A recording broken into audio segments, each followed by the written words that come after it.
Hey whores, it's time to repent for your sins. Jesus can make you clean again. He can make you a new person.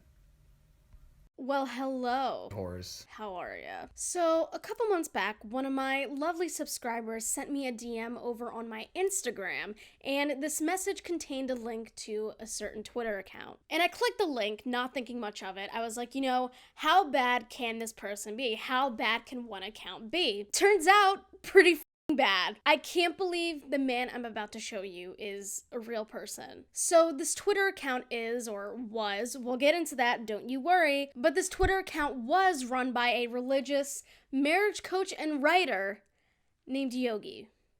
Yogi Bear. We're canceling Yogi Bear today.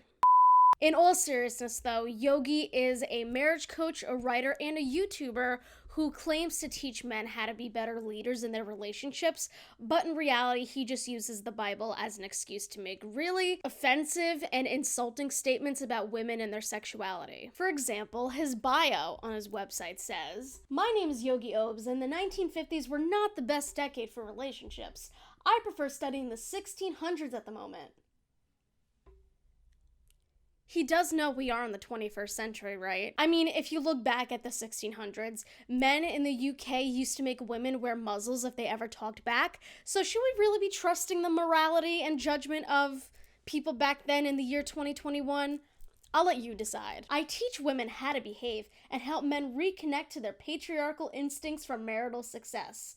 I base my teachings on biblical doctrine and my growing understanding of male and female nature. Yogi's website is also home to a very interesting merch store that he likes to call Anti-Feminist Apparel, Taking Back the Patriarchy. I had no idea the patriarchy went away to begin with, so that was cool to find out, but let's read more about it. Thanks for shopping at Anti-Feminist Apparel. Due to COVID-19, there are delays in processing and shipping your order. I look forward to you getting your item, but read this post if you want to know why there are delays right now. Thank you, and I hope you find something you like. No, thank you, Yogi, but I have to say, I didn't find something I like. Because I love all of it. I'm so excited to wear my Feminism is Cancer t-shirt. Wait, that was removed from his website. But not to worry, it is available on his Redbubble page, so we'll just go and see that over there. Oh! Okay,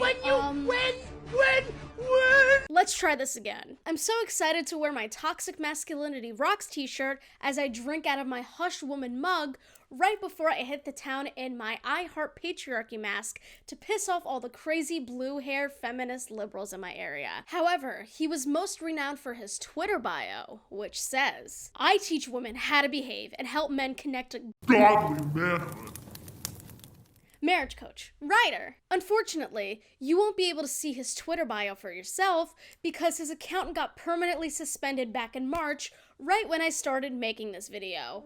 Uh-oh. But thankfully, by the grace of God, wherever she is, I was able to screenshot quite a few of his disgusting tweets, and I think by the end of this video, you'll understand why his account got permanently removed. And as I always do before I talk about religion on my channel, I just want to give a quick disclaimer to all the angry Christians getting ready to type their angry comments at me. I want you guys to lift your little fingies off the keyboards and listen to what I have to say. This video isn't meant to generalize all Christians, specifically Christian men. I understand and do agree with the fact that the majority of Christians do not act and think this way. However, I will be calling out this Christian guy for the video, but only because he's a misogynistic jerk. And if Yogi somehow comes across this video and he has something to say, well, it's not like he could tweet me. So without further ado, without any further ado, I present to you our official King of Christ. Now, if you've been subscribed to this channel long enough, you would know that our girlies over at Girl Defined are our current Queens of Christ, but what are queens without their king? Anyway, I've stalled for long enough. Let's get into just a few of Yogi's very disgusting tweets, or at least just a few of the ones that I was able to screenshot. Woo! Misogyny! So the first Yogi tweet we have is fairly tame, I'll give him that, and I think it's a pretty easy one to start off with, so let's read it. How to be a good husband. Tell her you love her a lot, but show it too. Okay, I can get behind that. Don't do much housework. Okay, you're losing me a little bit there. Work outside, work hard, and love your children deeply. I swear to God, if you're a husband, don't you dare work inside, all right? You better keep your ass outside from dawn to dusk, or you'll hear it. From who? I don't know, but you will hear it from someone. Be there for your family when they need you. Yeah, I would agree. Do anything for them except being a wife.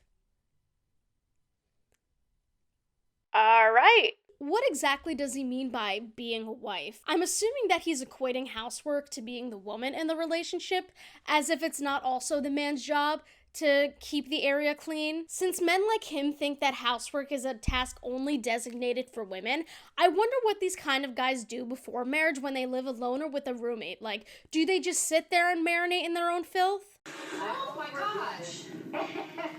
I don't understand why things like housework have to be assigned to a certain gender. Like, keeping your area clean is a basic life skill that everyone should know how to do. So, like, if you're lazy, dude, just say that. So next up, Yogi gives his hot take on women contributing financially to a relationship, and I don't think you'll be surprised by his opinion. The wife earning more money than the husband is a mistake. Women aren't mentally wired to provide financially. If they can respect their husband the same by doing so, great.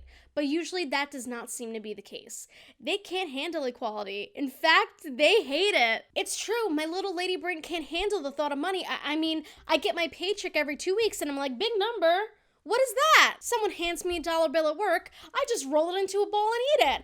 I know it's not the most sanitary, but like, what else are you supposed to do? So Yogi continues to amaze me with his hot takes on women, because in this next tweet, he says, should women be doctors? Honestly, I don't think so. I've met very few good female doctors. The ones that are good have a rare type of emotional control. They either know how to be really positive or are like robots. Everyone else is a hysterical train wreck and unpleasant. This is the same energy as when men say that women can't be leaders because women are too emotional, when in reality that argument literally has no weight to it. It's just another way for men to discredit women. And I'm pretty sure that Derek from my video a couple months back said something very similar. If you have no idea what I'm talking about, I'll put a link in a card somewhere. It'll pop up right now. And you can go see what I'm talking about. Now, I don't wish bad health on Yogi, or anyone in general, but like, God forbid he's in a life-threatening situation and the only doctors available are all female. Is he gonna be like, nah, I'm good? Like, what? Also, can someone fill me in on when we decided that being in touch with your emotions is a bad thing? In my opinion, at least, I think showing self-awareness about your emotions while also being brave enough to openly express them is a sign of strength. I don't know where he got this idea that emotions are bad and hinder people, well, specifically women in this case, from performing well at a job, when in reality, I think doctors of all genders are making a difference in saving people's lives on the daily. Meanwhile, what is he doing besides yelling into his Christian echo chamber on social media all day? Moving on. Next, Yogi tells us how he thinks good Christian men and women should behave. So I hope you're all studying, I hope you're all taking notes, because this is a test and you're all failing. The righteous Christian man does not follow prostitutes on Instagram, and by prostitutes he means any woman whose neckline is below a turtleneck, does not use porn, disregards dramatic women, isn't tempted by the world, works hard with purpose, repents if he commits adultery in his heart. Does Yogi mean that a man should repent if he cheats in his heart, like emotional infidelity? Or does he mean that a man should, like, repent to himself if he cheats, like forgive himself? I would really love if he could clarify that. Thanks. Is a family man, builds others up, and leads his wife. Now, on the contrary, this is what Yogi thinks a good Christian girl is. Good Christian girls don't swear, don't take narcissistic selfies, says the man who models his own merch, don't have premarital sex, don't listen to 95% of secular music, including hip-hop and pop, do put family before career, respect traditional masculinity, are disgusted by man whores, and don't believe in divorce. Ladies, please let me know your score down below. I'm pretty sure I'm 0 for 8 on this one. I'm really curious as to what you guys got. Does Yogi just want to date an emotionless robot who follows everything he says without question? Because that's what it sounds like he's into. I think Yogi just wants to date Siri.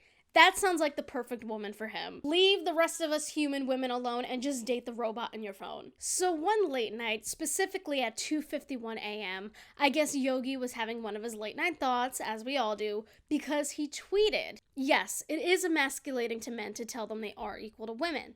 That's why certain words are used as insults towards weak/feminine men.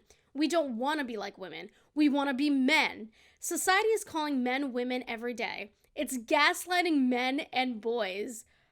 What? Do you know what words mean?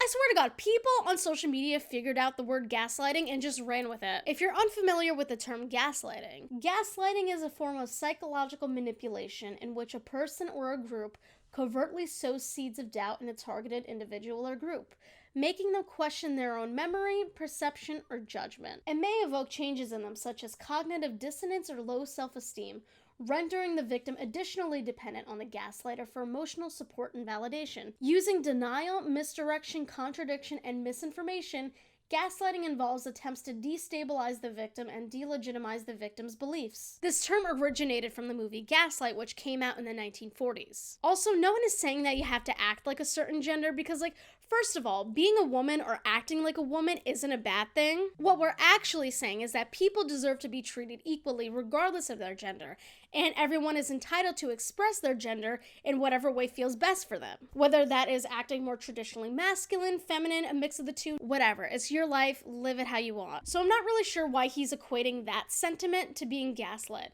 And it's not to say that people don't experience actual gaslighting in their daily lives. However, it is quite insulting to compare wanting gender equality to the actual mental abuse and trauma that a lot of people experience due to gaslighting. You can't say you're being gaslit when you just disagree with someone, okay? Okay. But alas, this late night thought persisted and I guess was eating at him because he woke up 3.5 hours later to tweet, "No, men aren't equal to women. It's an insult. Men are better than women at a lot of things, including not freaking out over little things, solving problems, overcoming obstacles, having direction, and unwavering focus. Women benefit when they let men do their thing." Well, you heard it here first. Women have never had to solve problems or overcome obstacles. Only men do that, apparently. I find it quite rich of Yogi to say that only women freak out over the small things when he's sitting here throwing temper tantrums every time he sees a woman's collarbone on his Instagram feed. But really, I'm just wondering, how secure are you in your masculinity when your entire social media presence is just on women? Because in my opinion, a truly secure and masculine man doesn't feel the need to come online and act however he's acting. I don't even have a word to describe that. Asshole. That's a word. Anyway, next tweet. It's obvious that women like cleaning more than men and are better at it. They notice dirt more. That's why they nag about it so much. It's much rarer to see men so obsessed with cleanliness and dirt. Okay, so is Mr. Clean just a joke to you? Are you gaslighting Mr. Clean? How dare you? He really said, if no see dirt, then dirt not there. This tweet is just so funny to me because Yogi's made it clear that men are exceptional at everything, apparently, except the things they don't want to do. So hypocritical much? I'll let you decide. So I've been roasting this dude for several minutes, and as much fun as I'm having, there is a glaring issue that I came across while making this video, and I would feel very negligent if I never addressed it. Before I begin, I want to give a very heavy trigger warning for sexual assault, spousal abuse, and specifically marital for the rest of this video. I understand that this is a super sensitive topic for many people, and if this is something that you've been personally affected by, I would recommend skipping the rest of this video. The rest of this video is going to be super triggering because of the reasons I just mentioned, so please take care of your mental health and well-being first, and if you do decide to click off, thank you so much for sticking around until this point. I promise my next video will not be as heavy as this one, so I will see you next time.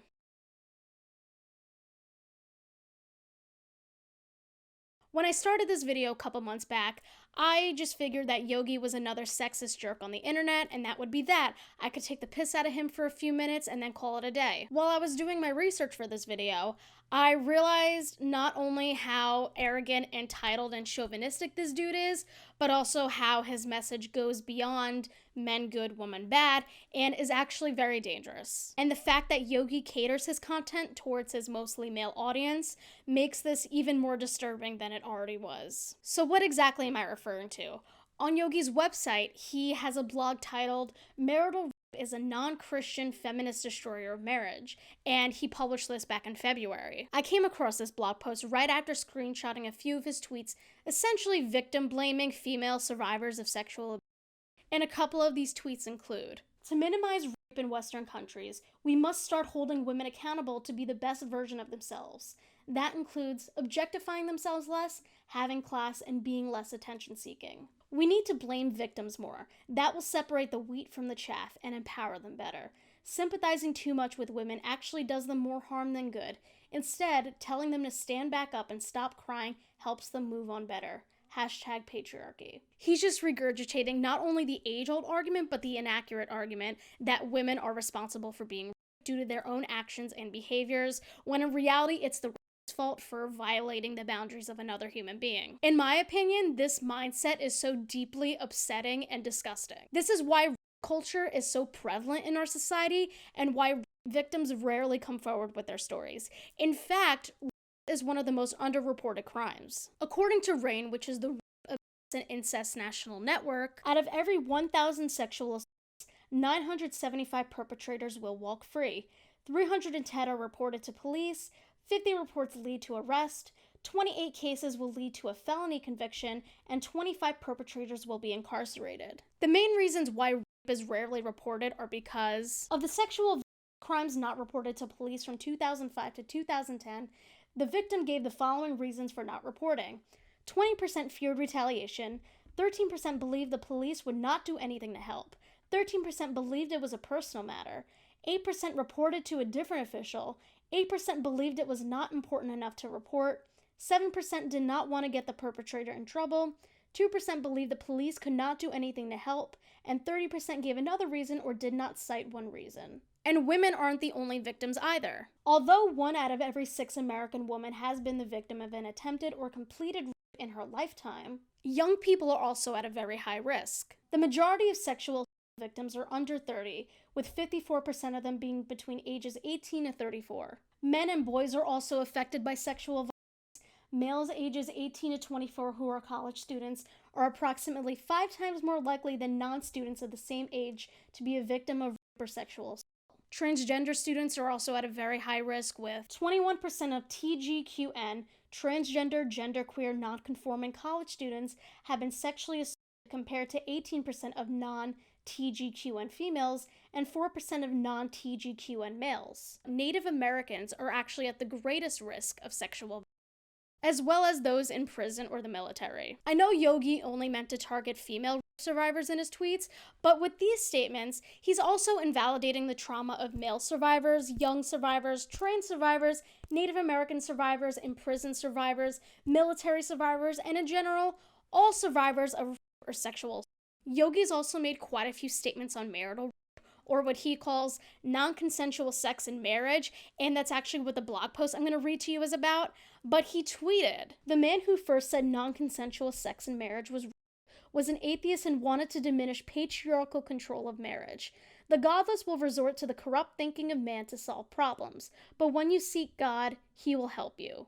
Always." I hate to be the one to question someone's morality, and I'm not here to debate the existence of God. That's not what I'm here for. That's not the point of this video. I'm confused as to how you can call yourself a follower of God and a follower of Christ, two biblical leaders who advocated for everyone to love thy neighbor while also condoning sexual against those same neighbors. I just genuinely don't understand how you can justify that in the name of Christ. I don't know, maybe I'm just an atheist heathen, but like, I am not gonna sit here and promote or say that rape is okay. Again, I'm not here to debate the legitimacy of Christianity, believe what you want to believe, but that's just my opinion. With that being said, I'm going to go over just a few passages from Yogi's article, Marital Rape is a Non-Christian Feminist Destroyer of Marriage. This blog post is from February 10th, 2021, which was from around the time that he tweeted the tweets that I just read to you. So let's get into it. In the opening paragraph, Yogi discussed the controversy surrounding Lori from The Transformed Wife at the beginning of 2021. But who is she and what does she have to do with this topic? Lori Alexander, aka The Transformed Wife, is another Christian influencer and writer who has also justified marital rape on her own website, but she is a whole other topic, so if you would like to see a video dedicated to her, let me know down below, but she is relevant to the article, so I will talk about her for a second. But to quote Yogi directly, the case Lori, the transformed wife, brought up in her post concerned one of her viewers, who wrote to her asking if she was raped by her husband when he decided to sleep with her in the middle of the night after previously denying him earlier that evening. Lori's advice was that if she submits to her husband, she wouldn't be asking these questions. She also pointed out that if we are to call this rape, then he becomes a criminal and could go to jail, which obviously does not help the marriage. So it's best to follow what the Bible teaches and simply not deny or defraud your husband. Marital rape became a punishable crime only 30 years ago in the United States, and as society becomes more and more godless, more and more unnecessary laws will interfere with the union between man and woman as the nuclear family is constantly under attack. Not only does it not stop men from forcing themselves on their wives,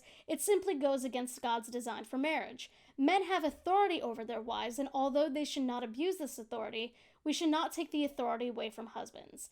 Lastly, marital rape was concocted by an atheist with feminist roots, so it's not wise for Christians to believe in this concept. Then he stated that we need to address the topic of marital rape on a case-by-case basis as opposed to making broad assumptions. To quote him directly again, so for the purpose of this post, let's critically examine the issue of a husband sleeping with his wife in the middle of the night, waking her up after being denied earlier before they went to sleep. Let's also be clear that we aren't talking about domestic, even though some would consider this sexual. From my research on the subject, many conflate marital rape with physical abuse.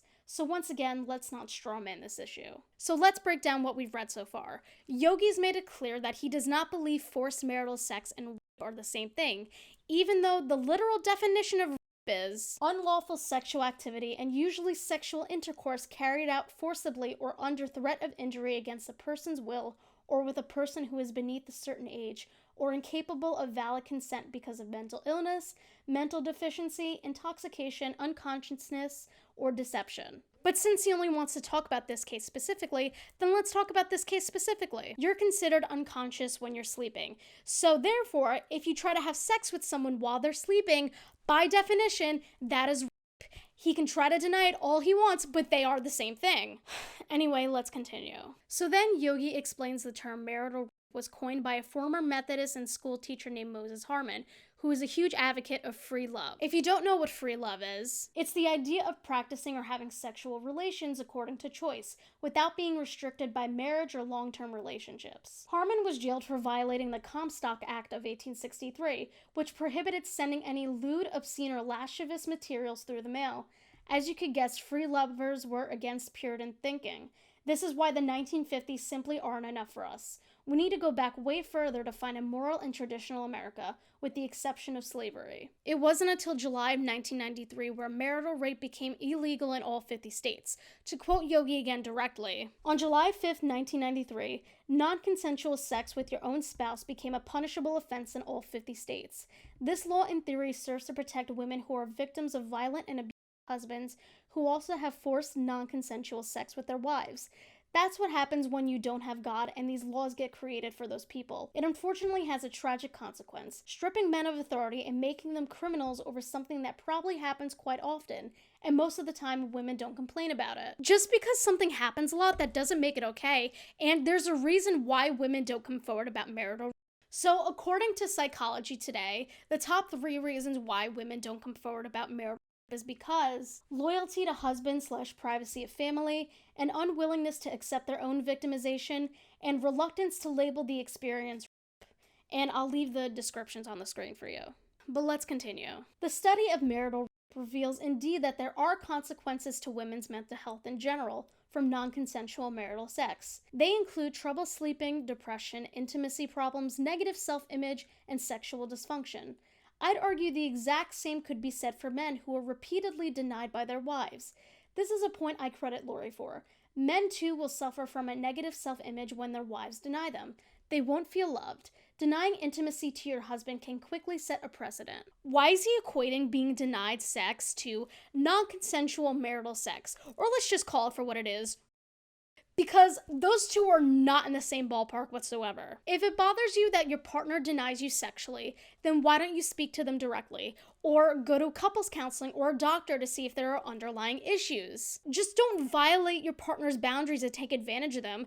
Consent isn't negotiable. Consent is required in any and all forms of intimacy, especially sex. To skip ahead a little bit, the subject of denying one's impulses is important here, and it's another point Lori Alexander brought up. It's not a choice to have sex with your husband. It is a duty. It's not a choice to provide for one's family. It is a duty. So if wives can deny their husbands freely, everything about marital relations from a biblical perspective breaks down, because then husbands can do what they want, such as hide their cash, not provide for their wives, and not love her when he feels like it.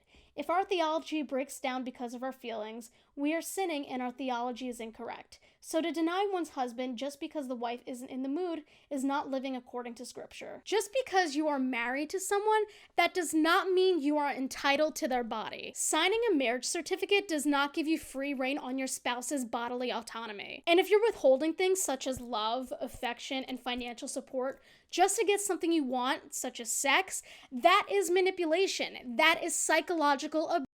And it would be the exact same thing if it was the other way around. If a woman was doing this to her husband, that would also be manipulation. That would also be psychological abuse. And it would also be the same thing if two queer people were involved. This isn't a normal or healthy relationship dynamic. The final subsection we're going to look at is called reverse rape is an epidemic. According to the Bible, it's reverse rape to deny the husband sexually. The husband did not consent to being denied.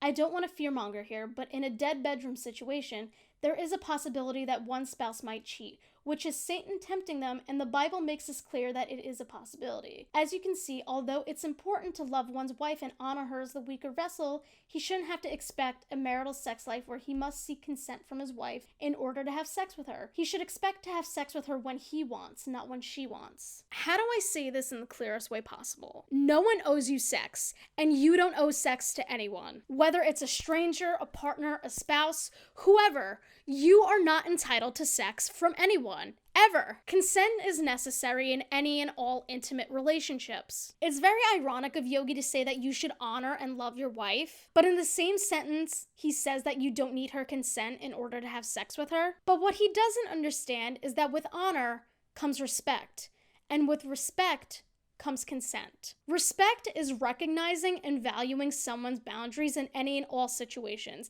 and that does include sexual situations. So if you can't respect your significant other's boundaries, you're not honoring them. You can't honor someone without respecting them. It just seems like his statements throughout this entire article are completely contradictory. If you or someone you know is a victim in a similar situation that Yogi described in his blog post or his tweets, please know that it is not normal, it is not okay, and most importantly, it is not your fault. I will leave links and resources in the description if you or someone you know is in an abusive situation. And of course, if you have any links or resources that I didn't include, please leave them in the comments below. I'm sure it could help someone out a lot. Also, I should mention that just because of the highly sensitive nature of this video, I feel weird making money off of things such as sexual abuse and domestic violence, which are two things that affect so many people across the globe. Because of this, I will be donating all the AdSense I make from this video to RAIN, which is a charity that I mentioned earlier in this video that helps survivors of rape and sexual abuse. Unfortunately, YouTube doesn't always monetize videos like this just because of how heavy the topic is, so if that's the case for this video, I will still be making a personal donation to RAIN, and I will make sure to post a receipt on my community tab to show you that I am sticking to my word and I am donating whatever I made off this video to a charity that helps people in this situation. And again, I will leave links and resources all in the description below, as well as places for you to donate if you have the financial means to do so. I feel weird doing my regular outro to this video, but thank you so much for watching. I love you guys, and I'll see you next time with a brand new video. Love you. Bye.